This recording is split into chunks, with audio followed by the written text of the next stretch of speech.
Hey man, I'm Bronson, and I want to tell you what I think about the new card that was spoiled for the Monarch product of Flesh and Blood called Guardian Shield. Now, today's date is March 1st, 2021, and I know you've probably heard this news already from other YouTubers and other content creators and what have you, and there was an announcement. You've probably already read this, and you probably already have your own thoughts. That's fine.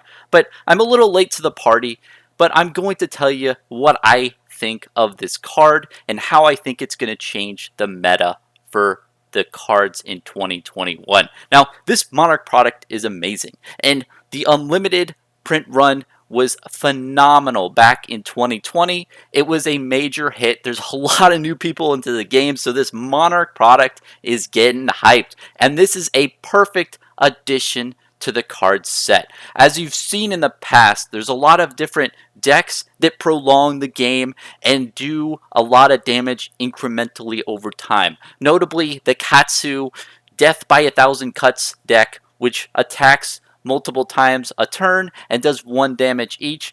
And it really sucks when you're playing against that deck because you can't really block 1 damage at a time. It's just not very efficient for your cards that you have in your hand. Thus, Legend Story Studios, the amazing team over there, thought of this card called Guardian Shield. And if you think about the name Guardian, what do you guard with, man? You don't guard with a hammer, you guard with a shield. So they put this in the Monarch product to really give the class more depth and to make understanding of the class.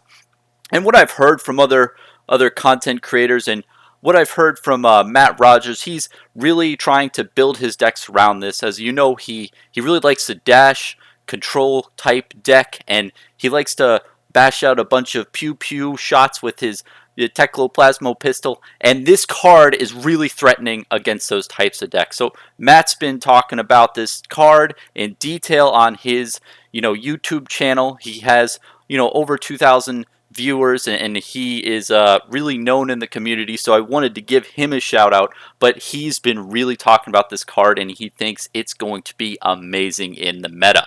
And what I think generally is, I love Guardian, and this is a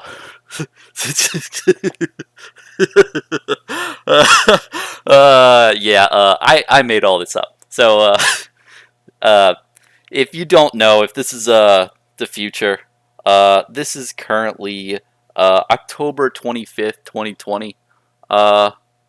This is just a theory video that I have. I'm Bronson, and I'm making a bunch of random ass guesses, and I thought it would be funny to make a little funny little experiment video where I predict the future but act like completely baller and predicting it in the future. Now, I do not know if this card is going to be produced in the Monarch set. I don't know if it's going to produce for sure. This picture right here is 100% doctored. I just took a bunch of cards and mashed them together and got that image off of the lore book and put it in the card, and I call it a Guardian Shield. Guys, this is fake.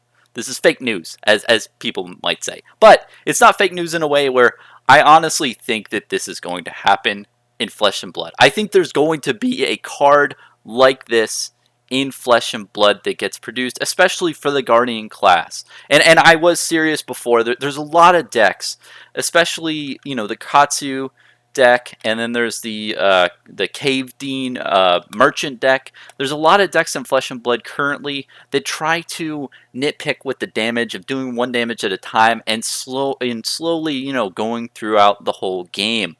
And what you have to realize is the Guardian deck is meant to go long game, but he doesn't really have that much kit in his arsenal to do like chip damage. He's more of a do a ton of damage at one time and block. But what I've seen in the meta and what I've seen the pro players do is when they've played Guardian against the Katsu deck, it kind of sucks because you just have to stand there as Katsu just goes like this and just whacks the shit out of you with a bunch of random attacks over a long period of time. So I think that this has a really high probability of existing in the game. And I mean, just if you think about the lore book, like literally, this picture is from the lore book, from a Guardian. Like, and there's a bunch of Guardians in the background that had shields.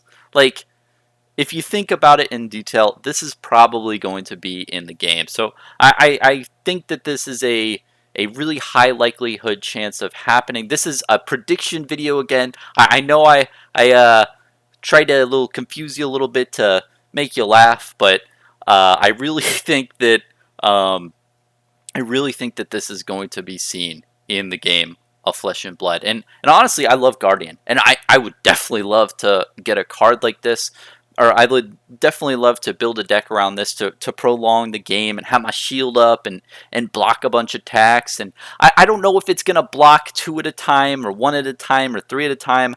I mean, I could definitely see what I really think too is I think that they'll give Guardian a great shield, right? That is a great shield in the picture, and the great shield might block like three at a time or two at a time. But I think that they might even release like, hey, here's a one-handed what is it, round shield, right, as a generic item, and that might block one at a time. And I think that generic item would be good for all classes, because if you're going up against a Katsu or something and he attacks you with one damage, or you go up against Ira or something and it does one damage with Edge of Autumn, you can just use your side piece and just hold it up, and block one damage with one resource. I think that there's a little bit of there's going to be interesting mechanics around that, and I don't know how it's fully going to be fleshed out in the cards, but it's just a really interesting thing to think of. And not just the shield, man. Like, think of like all the different types of weapons they could implement, and they could have different things, and I'll go into that in other videos to prolong this kind of talking.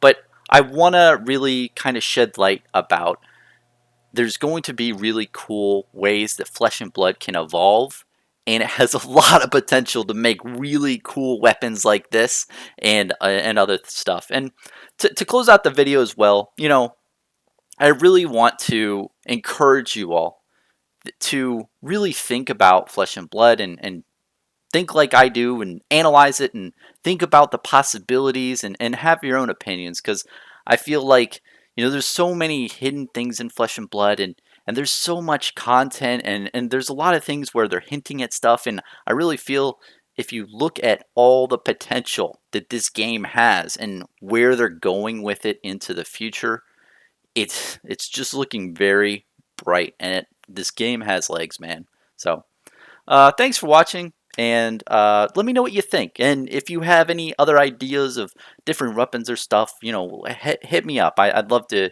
hear what you guys think. Thanks for watching.